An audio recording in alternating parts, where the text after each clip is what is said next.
mi ò rí Sunday Igboho rí, mo ní orí TV àti orí kíní ni mo ti ń wò. Wọ́n ní èmi mo ṣoògùn fún pé èmi ní babaláwo ẹ̀ pé that is why tán wá fi gbé mi.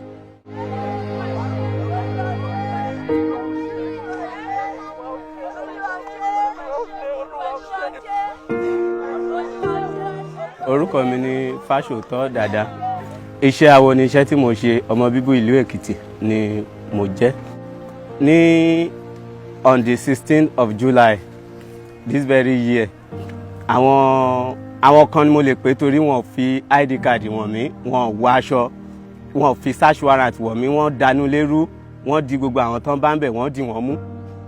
Wọ́n wá gbé fóònù kan dání, wọ́n á bẹ̀ sí ní pariwo ọ̀gá confam, wọ́n á bi wọ́n pé kí ni confam? Ojú ẹsẹ̀ tán ṣe confam, mo mú fóònù mi kúrò ńlẹ̀. Wọ́n ní who is the owner of the phone? Mo ní it belongs to me, look at my name here.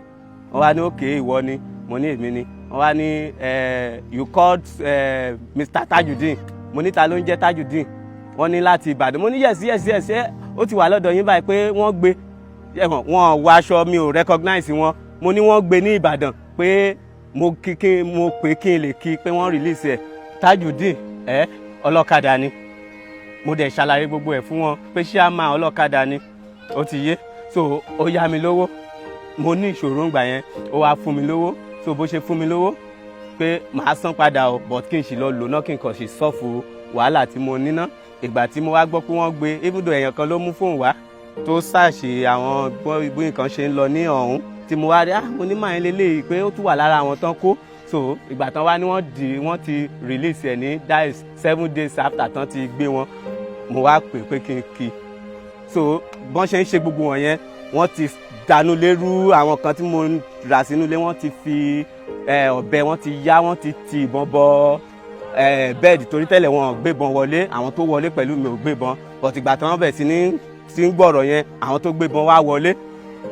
Wọ́n wá bẹ̀ sí ní béèrè question lọ́wọ́ mi, ìgbà tó ti ṣe ìwọ ló pé kò sí wàhálà ìgbà náà, tẹ̀lé mi dé police station Ìkẹrẹ́ náà ti wá. Mo ní police station Ìkẹrẹ́, wọ́n ní pé for the case pé kò sí anything fine in me, I should just go and sign. Mo ní okay, no problem, if it is sign we should go.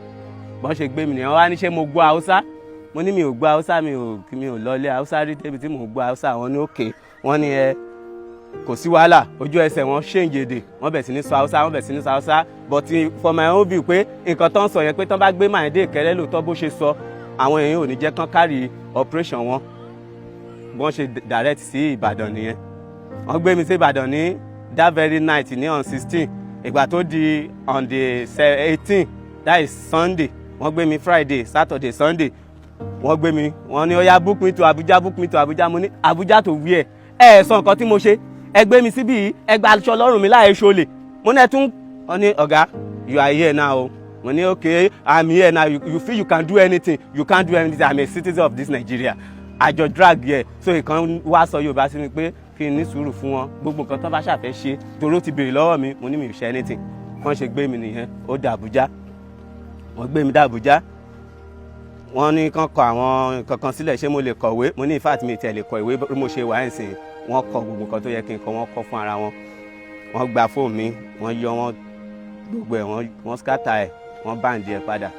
So gbogbo nǹkan tán ṣàgbà bíi kóòmbù mi, bàtà mi, fóònù, aṣọ wọn ti fún mi padà. So wọ́n fi sí safe keeping síbẹ̀. Ìgbà tí mo wá wọnú ibi tán fi mí sí, kò tí ì sí nǹkan kan. That is ọjọ́ tí mo débẹ̀, kò sẹ́ni tí mo lè sọ. Mo dákẹ́. Ó wá di ọjọ́ Monday, wọ́n wá kan lẹ̀kùn ibẹ̀ pé kókókó sir. Wọ́n ní sir, what is it? Say get up. Anything tí bá ní síbẹ̀ yẹn kí n pick ẹ̀ pé I will not come back to this room again. Okay. I said I have nothing here. Mo dìde, mo tẹ̀lé wọn lọ. Ìgbà tí mo dé ibi tán gbé mi lọ, I stayed there for good 3 months. Wọ́n gbé mi jáde. Wọ́n á ní irú wàhálà wo lélẹ̀. Mo wá bẹ̀ sí ní ránṣẹ́ burúkú sọ̀gá wọn pé bá mi sọ fún ọ̀gá yín o, tí wọ́n bá wá gbé mi kan báyìí á ṣẹlẹ̀. Bá mi sọ fún every time tán bá ti gbé oúnjẹ wá ni màá máa ránṣẹ́ burúkú sí wọn. Ìgbà tí mo rí pé iṣẹ́ yẹn ò ràn, mo wá rí màá kan sọ Yorùbá sí mi torí wọ́n sọ Yorùbá sí yàn bẹ́ẹ̀. Ó sọ Yorùbá sí mi, ó sọ Yorùbá, mo wá dá Yorùbá yẹn padà. Mo wá sọ pé bá mi sọ fún ọ̀gá tí ò bá wá gbé mi lénìí, ọ̀la òkú mi ní kẹ́ wá gbé. So bó ṣe di ọjọ́ kejì nìyẹn, wọ́n ṣe pè mí nìyẹn pé who is Ifasooto? Mo ní èmi ni.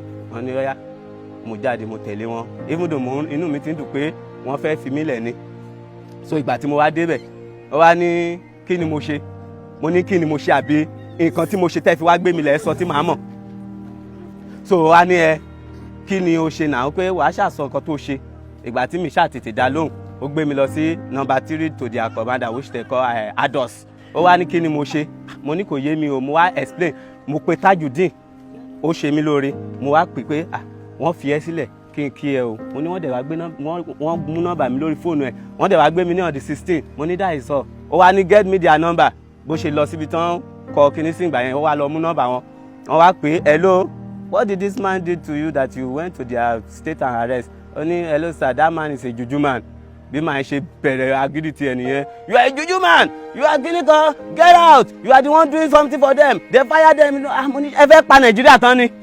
Ó tún da November mo tún ránṣẹ́, wọ́n wá gbé mi, wọ́n Yorùbá ọ̀gá nínú wọn, ó wá gbé mi, ó wá bèèrè lọ́wọ́ mi pé kí ni mo ṣe.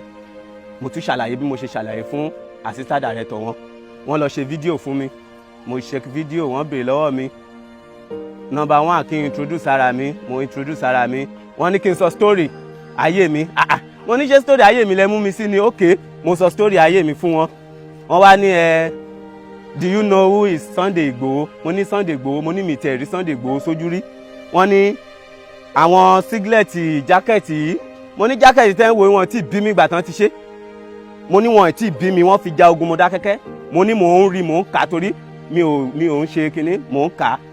Wọ́n ní okay, wọ́n ní you are the one that is doing chants for IPOB. Wọ́n ní IPOB the Biafra peoples. Biafra mi ò gbọ́ wọn rí.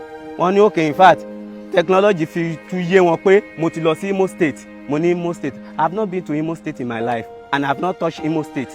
Wọ́n kó àwọn ìwé kan jáde bíi 11 or 15.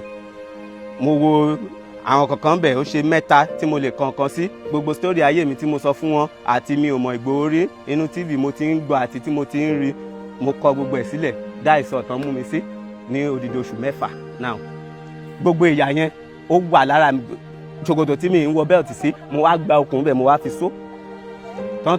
Àwa tán kó sínú ilé pẹ̀lú àwọn Boko Haram, wọ́n kó wa sínú ilé pẹ̀lú Boko Haram, we are almost 14 there.